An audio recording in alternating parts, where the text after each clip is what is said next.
Hello friends, welcome back to my channel 5 Minutes Tech. This is Oppo A3S smartphone. In this video, you will learn how you can set face unlock for Oppo A3S smartphone. First of all, go to the settings and select face and passcode.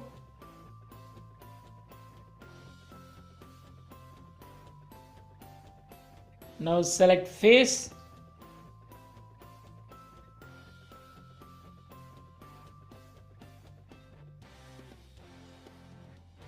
Now you have to draw your pattern if you are set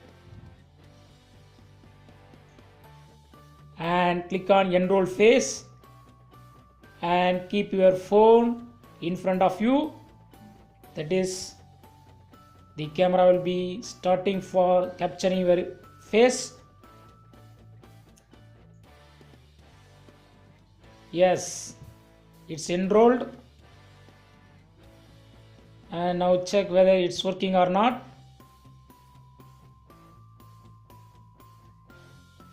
Yes, it's working fine.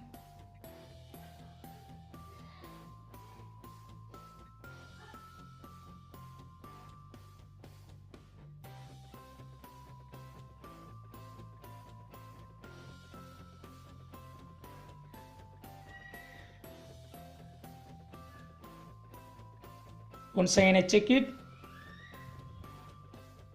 Yes, it's working fine. That's all friends. Thanks for watching. Subscribe for more videos. Until then, goodbye.